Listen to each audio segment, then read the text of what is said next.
తండ్రితో కుమారుడు ఒక్కటైనా ఏకమైన తండ్రి శిరస్సు యేసు ప్రభు తండ్రికి కుమారుడు దేవుడే కావచ్చు, ఒక్కటే మేము దేవుడు యస్ మా రక్షకుడు మా అన్నయ్య. కానీ ఆయన ఒక తండ్రి కాడు. ఎవరు? ఒక తండ్రి ఉన్నాడు, తండ్రికి ఇద్దరు కుమారుడు ఉన్నారు. ఒకటి కుమారుడు యేసు ప్రభు, రెండు కుమారుడు పరిశుద్ధాత్మ దేవుడు. వీళ్ళు దేవుడితో సమానంగా దేవుడు కూర్చోబెట్టుకున్న వీళ్ళిద్దరికి హెడ్ ఎవరు? ముగ్గురు హెడ్ ఎవరు తెలుసా?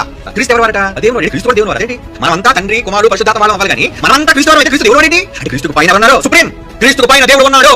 తండ్రి అంటే సుప్రీం. కాబట్టి తండ్రి ఒకడే, కుమారుడు ఒకడే, పరిశుద్ధాత్ముడు ఒకడే. వారు వేరువేరుగా కనబడుతున్నారు. వేరువేరుగా ఉన్నప్పటికీ వారు అన్ని విషయంలో ఏకమై ఉన్నారు, కానీ ఏకత్వం కలిగి ఉన్నారు. ఇప్పుడు మనం అందరం ఒకటే అంటే మనం ఏమై ఉన్నాం? ఏకభావం కలిగి ఉన్నాం. అలాగే తండ్రి కుమారుడు పరిశుద్ధాత్మ ఏకభావం కలిగి ఉన్నారు. కానీ కుమారుడికి తండ్రి సుప్రీం, ఆయన తండ్రి లోబడతానని ఆయన సాక్ష్యమిస్తున్నాడు. అలాగే సంఘమంతా ఒకటే, ఏకత్వం, ఏకమై ఉన్నారు, ఒకటిగా ఉన్నారు.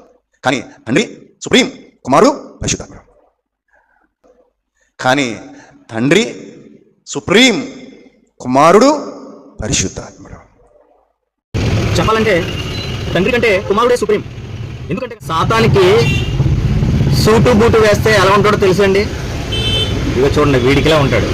అదే మర్చిపోరా లాజరస్ ప్రసన్న బాబు, తండ్రి అయిన దేవునికి కుమారుడైన క్రీస్తుకి మధ్య ఉన్న సంబంధము నీ బాబుకి నీకు మధ్య ఉన్న పొగరబోతు అధికారిక పెద్ద ఎగపు ముసుగులో ఉన్న పెత్తందారి తనకు సంబంధం వంటిది అనుకున్నావా?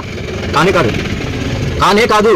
దావీదు కుమారుడు అనబడటాన్ని బట్టి, శరీరమును బట్టి, లోబడినను తండ్రి అని పిలిచినను శాశ్వత ప్రేమను బట్టి వారు ఏకమై ఉన్నారు. He not only broke the Sabbath, but said also that God was his father, making himself equal with God. సబ్బాతు మీరే, సబ్బాతును మార్చే అధికారం దేవునికి తప్ప మానవునికి లేదు.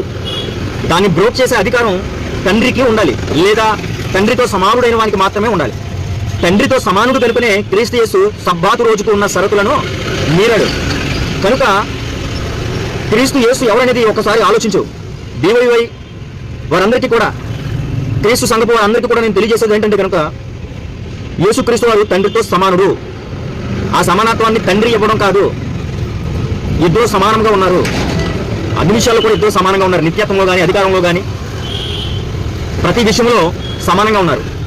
దావీదు కుమారుడు అనబడటాన్ని బట్టి, ఈ యొక్క మానవ దేహాన్ని ధరించడాన్ని బట్టి ఆయన కుమారుడిగా మనకి కనబడుతున్నప్పటికీ కూడా ఆయన నిత్యుడకు తండ్రి అనే విషయాన్ని మనం మర్చిపోకూడదు.